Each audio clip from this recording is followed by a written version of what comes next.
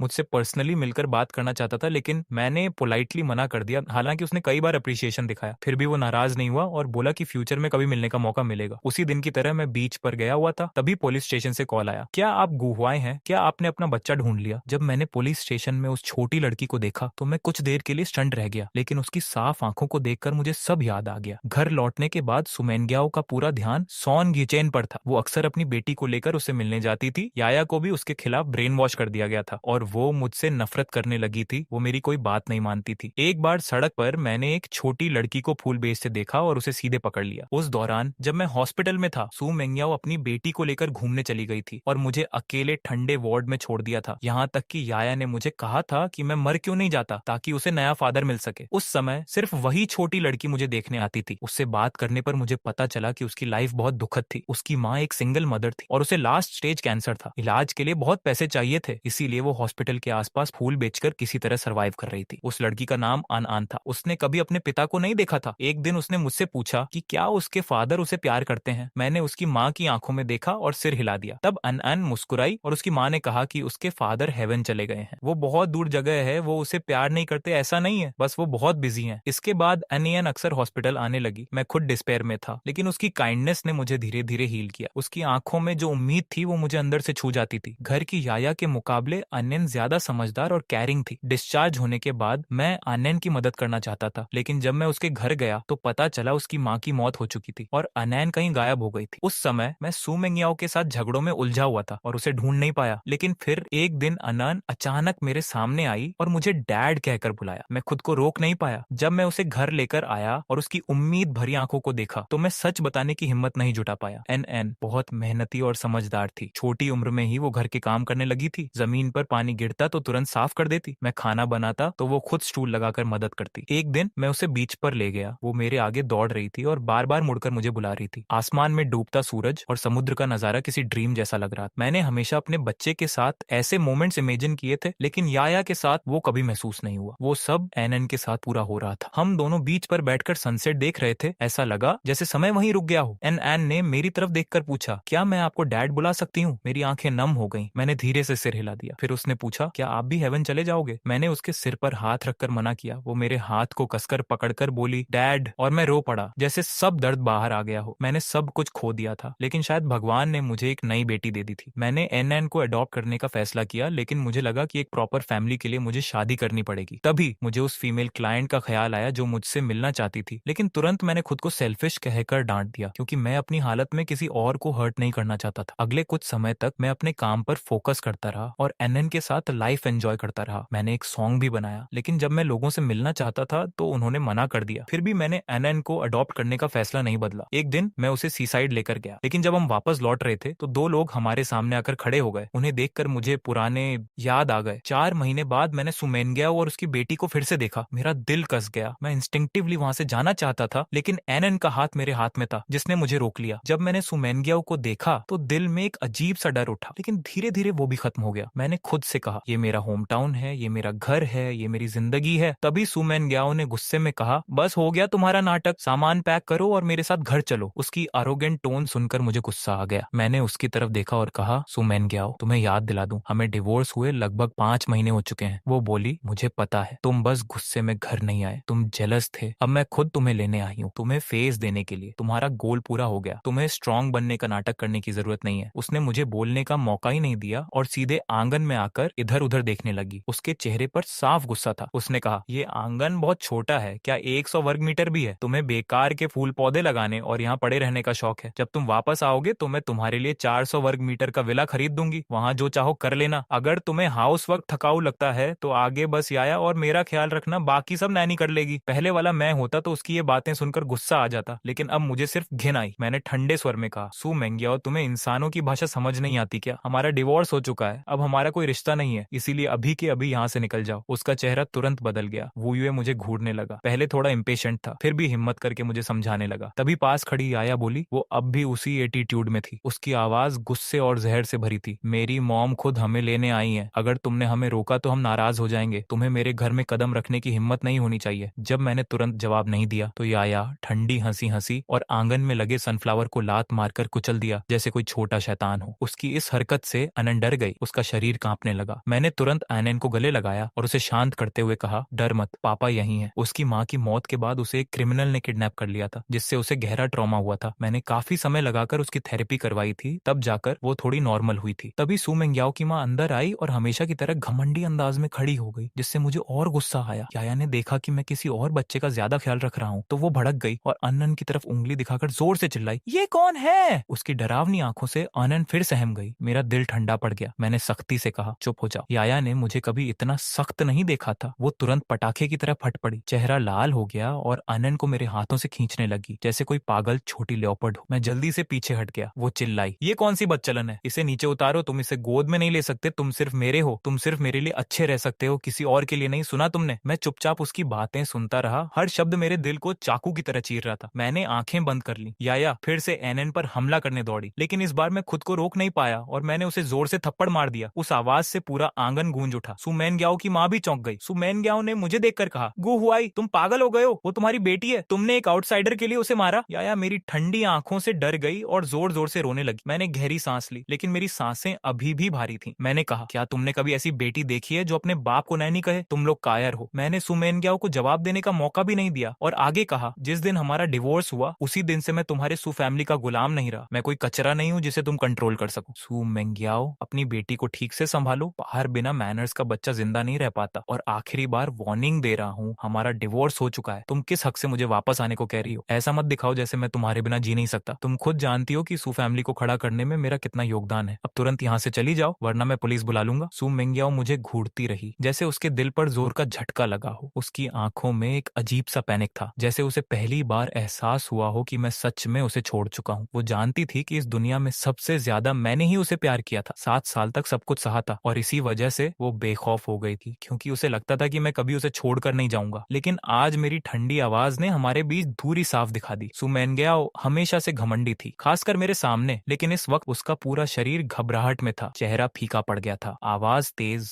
और बिखरी हुई थी, जैसे वो इस सच्चाई को स्वीकार नहीं कर पा रही हो। उसने गुस्से में याया का हाथ पकड़ा और बाहर ले जाने लगी, जानबूझकर धीरे चली। शायद उसे लगा मैं पीछे से रोते हुए आऊंगा। वो मुझे सबक सिखाना चाहती थी, लेकिन जब वो आंगन से बाहर निकली तब भी मैंने उसे नहीं रोका। सु मेनग्याओ का चेहरा और भी खराब हो गया। उसने पीछे मुड़कर देखा और शॉक हो गई। मैं एनएन का हाथ पकड़े वहीं खड़ा था और मेरी नजरों में अब कोई भावना नहीं थी, सिर्फ ठंडापन था। उसे लगा जैसे वो मुझे पूरी तरह खो चुकी है और ये एहसास सू फैमिली के बैंक्रप्सी से भी ज्यादा डरावना था। सोंग यीचेन उसे पहले ही छोड़ चुका था, अब मैं भी जा चुका था। उसने दांत भींचकर कहा, तुम मेरी नेचर जानते हो, अगर इस बार तुम चले गए तो फिर कभी वापस आने का मौका नहीं मिलेगा। वहीं याया ने अपना चेहरा पकड़कर गुस्से में कहा, अगर तुम ऐसे ही ड्रामा करते रहे तो हमें तुम्हारी कोई जरूरत नहीं है। सू मेंग्याओ की आंखों में अचानक चमक आ गई। उसने ठंडी मुस्कान के साथ सोचा कि मैं बस दिखावा कर रहा हूँ और जैसे ही वो जाने की बात करेगा मैं अपनी गलती मान लूंगा। उसने अपना सीना गर्व से तान लिया, जैसे मालिक अपने गुलाम पर हुकूमत कर रहा हो। उसके चेहरे पर वही पुराना घमंड साफ दिख रहा था। वो अपनी बात पूरी भी नहीं कर पाया था कि मैंने बिना किसी भाव के ठंडे स्वर में कहा, बाहर निकल जाओ और दोबारा कभी मेरे सामने मत आना। जैसे ही आंगन का दरवाजा धीरे धीरे बंद हुआ, सु मेनग्याओ का शरीर गुस्से से कांप उठा। उसके अंदर जैसे आग भड़क गई हो। वो बड़बड़ाने लगा, गु हुआई, तुम हिम्मत कैसे कर सकते हो मेरे साथ ऐसा व्यवहार करने की? क्या तुम मुझसे प्यार नहीं करते? मैं अन को लेकर अंदर चला गया और एक आखिरी बार पीछे मुड़कर देखा। सू मेंग्याओ बाहर खड़ा था, जैसे कोई बेजान लकड़ी का टुकड़ा हो, दिमाग पूरी तरह खाली। तभी आया गुस्से में चिल्लाई, तुम बहुत घटिया हो, बेशर्म हो, अब कभी हमारे घर में कदम मत रखना। सू मेनग्याओ अपनी बेटी को सख्ती से समझाने लगा, लेकिन मैंने उसकी तरफ ध्यान नहीं दिया। उसी दौरान मैंने टाउन में एक फीमेल क्लाइंट से मिलने का फैसला कर लिया, क्योंकि मैं एनएन को एक प्रॉपर घर देना चाहता था। समुद्र के किनारे एक छोटा सा कैफे खोलने का सपना था। जब मैं कैफे पहुंचा और खिड़की के पास बैठी क्लाइंट को देखा तो मुझे लगा शायद मेरा प्लान सफल नहीं होगा। वो लड़की बहुत कॉन्फिडेंट और थोड़ी एरोगेंट लग रही थी, बिल्कुल एक टिपिकल बिजनेस वुमन जैसी नहीं, बल्कि उसमें एक स्ट्रॉन्ग आर्टिस्टिक वाइब थी। धूप की रोशनी में मैंने अपने टूटे हुए पैर को देखा और अंदर ही अंदर एक अजीब सा एहसास आया। तभी वांग शोलियन भी वहां आया और सामने बैठी लड़की शूजी ने सिर उठाकर मुझे देखा। जैसे ही मैं कैफे में दाखिल हुआ, शूजी ने एक नजर में मुझे ऑब्जर्व कर लिया। वो क्यूरियस थी कि आखिर द सी जैसा खूबसूरत डिजाइन बनाने वाला इंसान कैसा होगा। उसने मेरे काम की बहुत तारीफ की थी और कई बार रिजेक्ट होने के बावजूद वो मुझसे मिलना चाहती थी। उसे लगता था कि इतना गहरा काम करने वाला इंसान जरूर बहुत एक्सपीरियंस्ड और स्ट्रांग होगा, लेकिन उसे उम्मीद नहीं थी कि मैं उसी की उम्र का एक साधारण इंसान निकलूंगा। बातचीत शुरू हुई तो मुझे पता चला कि शू जी ना सिर्फ खूबसूरत है, बल्कि डिजाइन के बारे में उसकी सोच भी बहुत यूनिक है। हम द सी की क्रिएशन के बारे में बात कर रहे थे और मुझे पता ही नहीं चला कि वो कब से ठुड्डी पर हाथ रखकर मुझे देख रही थी। कभी उसकी नजरों में अप्रिशिएशन होता तो कभी वो ऐसे आइडियाज देती जो मुझे सोचने पर मजबूर कर देते। धीरे धीरे वक्त कब निकल गया पता ही नहीं चला। दोपहर से शाम हो गई। मैंने घड़ी देखी और जल्दी से उठकर कहा कि मुझे जाना होगा। यू जी को लगा शायद मुझे कोई जरूरी काम है, इसलिए उसने खुद मुझे छोड़ने का ऑफर दिया। जब उसकी कार किंडरगार्टन के सामने रुकी और उसने मेरी गोद में एनएन को देखा, तब उसे समझ आया कि मैं इतनी जल्दी में क्यों था। मैं अपनी बेटी को लेने आया था। शू जी को लगा था कि एक फेमस डिजाइनर शायद दुनिया से अलग रहता होगा, लेकिन उसे क्या पता था कि द सी का क्रिएटर एक साधारण इंसान है जो एक छोटी बच्ची की देखभाल करता है। उस पल उसके दिल में हल्का सा अफसोस भी आया कि शायद मैं पहले से मैरिड हूँ, लेकिन ये सोचते ही उसका दिल तेज धड़कने लगा। पहली बार मिलने पर ऐसा एहसास क्यों हुआ ये वो खुद नहीं समझ पा रही थी। उसने अपने इमोशंस को कंट्रोल किया। कार से उतरकर एनएन के पास आई। मैंने उसे इंट्रोड्यूस कराया। एनएन क्यूरियोसिटी से उसे देख रही थी और अचानक बोली, डैड क्या ये मेरी नई मॉम है? मैं शर्म से पानी पानी हो गया, जमीन में गड़ जाना चाहता था, लेकिन शू जी मुस्कुराई, झुककर एनएन से प्यार से मिली और फिर धीरे धीरे कार की तरफ बढ़ गई। मैं उनके पीछे पीछे चल रहा था और उन दोनों को देखकर एक पल के लिए ऐसा लगा जैसे कोई अधूरा सपना पूरा हो रहा हो, लेकिन अगले ही पल मैंने खुद को रियलिटी में वापस खींच लिया। मैं एक डिवोर्स्ड और डिसेबल्ड आदमी हूँ। शू जी जैसी लड़की के साथ मेरा कोई मुकाबला नहीं। जब हम छोटे से आंगन में लौटे, शू जी अनान के साथ खेलने लगी और मैं किचन में खाना बनाने लगा। बाहर उन्हें साथ देखकर ऐसा लग रहा था जैसे एक यंग कपल अपनी बेटी के साथ खुशहाल जिंदगी जी रहा हो, और मुझे लगा कि शायद एनन भी शू जी को पसंद करने लगी है। रात काफी देर तक हम जागते रहे। फाइनली मुझे थोड़ा फ्री टाइम मिला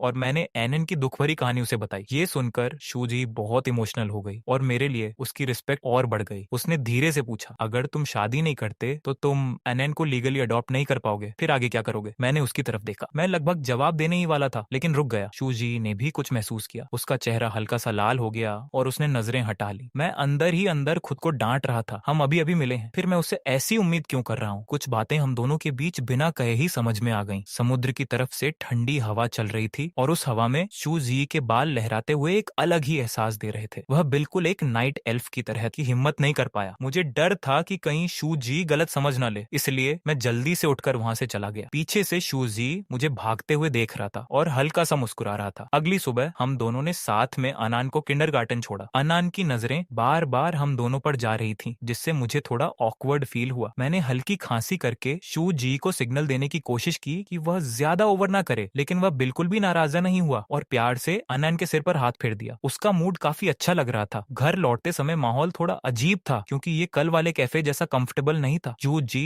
2 दिन तक हमारे छोटे से यार्ड में रुका और फिर चला गया। जिस दिन वह जा रहा था मेरा दिल नहीं मान रहा था, लेकिन मैं जानता था कि हम दोनों अलग अलग दुनिया से हैं, इसलिए मैंने कोई उम्मीद नहीं रखी। उसके जाने के बाद अनान बहुत उदास हो गया और मुझसे पूछा क्या आंट फिर से मुझसे मिलने आएंगी। मैं जवाब नहीं दे पाया, लेकिन उसके दिल को हर्ट नहीं करना चाहता था, इसीलिए मैंने बस सिर हिलाकर कहा हाँ शायद कल, जबकि अंदर से मुझे पता था कि शायद वह कभी वापस नहीं आएगी। जिंदगी धीरे धीरे फिर से नॉर्मल होने लगी, लेकिन अडॉप्शन डेडलाइन में सिर्फ आधा महीना बचा था। मुझे जल्दी से शादी करनी थी, वरना अनन को ऑर्फनेज भेज दिया जाता, जो मैं कभी एक्सेप्ट नहीं कर सकता था। इसलिए मैंने फिर से ब्लाइंड डेट्स पर जाना शुरू किया, लेकिन लोग मुझे देखते ही रिजेक्ट कर देते, क्योंकि मैं एक डिसेबल्ड इंसान था और ऊपर से मेरी हालत भी अच्छी नहीं थी। एक दिन मैं हमेशा की तरह अनान को स्कूल छोड़ने जा रहा था, तभी दरवाजा खोलते ही सामने सुमैन गयाओ और उसकी बेटी खड़ी थी। 1 महीने बाद वे फिर से इस सीसाइड टाउन में आई थी, लेकिन इस बार उनकी सोच पहले से काफी बदली हुई थी। लेकिन मेरे लिए उनके लिए सिर्फ इनडिफरेंस और डिसलाइक ही बचा था। सू मेंगयाओ का ठंडा एटीट्यूड अब थोड़ा नरम पड़ गया था, उसकी आवाज में सॉफ्टनेस थी। याया ने मेरी तरफ देखते हुए कहा डैड मुझे ठंड लग रही है, लेकिन मैं मुड़कर दरवाजा बंद करने ही वाला था कि सू मेंगयाओ ने जल्दी से हाथ बढ़ाकर कहा गु हुआई क्या हम बात कर सकते हैं। मैंने कोई जवाब नहीं दिया। मेरे अंदर उनके लिए एक स्ट्रॉन्ग रेजिस्टेंस था। पिछले साल की तकलीफों ने मुझे सिखा दिया था कि अब मुझे खुद से प्यार करना है, चाहे सू मेंगयाओ कुछ भी कहे। मैं अब वापस नहीं जा सकता था, मैं उन्हें छोड़कर आगे बढ़ चुका था। मैंने समय देखा, मुझे किसी को लेने जाना था। तभी सुमैन गयाओ ने धीमी आवाज में कहा पिछली बार मैंने ठीक से सोचा नहीं, ये जगह बहुत अच्छी है, घर भी बहुत वार्म है, तुम्हारे बिना घर बिल्कुल ठंडा लगने लगा है। उसकी आंखें लाल हो गईं और वह बोली मैंने तुम्हें कभी स्लेव नहीं समझा, बस तुम्हारी वैल्यू नहीं समझ पाई। तुम्हें बार बार हर्ट किया, लेकिन अब समझ आया है कि मैं तुम्हारे बिना नहीं रह सकती। मैंने सॉन्ग यीचेन से रिश्ता खत्म कर दिया है और याया को भी सिखाया है कि ग्रेटिट्यूड क्या होता है। गु हुआई हम दोनों एक दूसरे के लिए परफेक्ट हैं, प्लीज वापस आ जाओ, हम दोनों को तुम्हारी जरूरत है, मैं सब ठीक कर दूंगी। उसकी बातें सुनकर मेरे दिमाग में 10 साल पुरानी यादें घूमने लगी, जब हम एक ही यूनिवर्सिटी में पढ़ते थे। मैं एक छोटे से सी साइड टाउन का लड़का था, जबकि सुमेन ग्याओ एक रिच फैमिली की बेटी थी। उसके साथ सॉन गीचेन जैसा परफेक्ट बॉयफ्रेंड भी था, लेकिन एक बार उसने मेरी मदद की और मुझे उससे पहली नजर में प्यार हो गया। फिर ग्रेजुएशन के बाद उसकी फैमिली बैंकरप्ट हो गई, उसे छोड़ दिया गया और वह डिप्रेशन में चली गई। उस समय मैंने बिना सोचे उसके साथ रहने का फैसला किया। मैंने अपनी अच्छी जॉब ऑफर तक छोड़ दी और 2 साल तक उसकी केयर की। मैंने उसके लिए हर स्ट्रगल झेला, कॉन्ट्रैक्ट्स के लिए खुद को तकलीफ दी, डेट्स चुकाए, यहाँ तक कि अपने पेरेंट्स की सेविंग्स भी खर्च कर दी। आखिरकार वह मुझसे शादी करने के लिए मान गई, लेकिन मैं जानता था कि वह मुझसे प्यार नहीं करती। फिर भी मुझे लगा कि मैं अपने प्यार से उसे बदल दूंगा। लेकिन 7 साल का रिश्ता और 5 साल की शादी के बाद मैं पूरी तरह टूट गया। मुझे बार बार हर्ट किया गया, मैं 2 बार मौत के करीब पहुंच गया और इस सब की वजह मेरे सामने खड़ी वही इंसान थी। मैंने अपने अतीत को याद करने की हिम्मत नहीं की, क्योंकि वो सिर्फ दर्द देता था। मैं सोच रहा था कि डिवोर्स के बाद मुझे शांति मिलेगी, लेकिन सू मेंगयाओ मुझे अब भी छोड़ने को तैयार नहीं थी। मेरा शरीर कांपने लगा, मैं दीवार का सहारा लेकर खड़ा रहा। उसने घबराकर पूछा गु हुआई क्या हुआ। मैंने उसका हाथ झटक दिया और कहा मुझे मत छुओ, ये सब डिस्गस्टिंग है। मेरी बात सुनकर उसका चेहरा सफेद पड़ गया। उसे पता था कि मैं उससे नफरत करता हूँ, लेकिन इतनी ज्यादा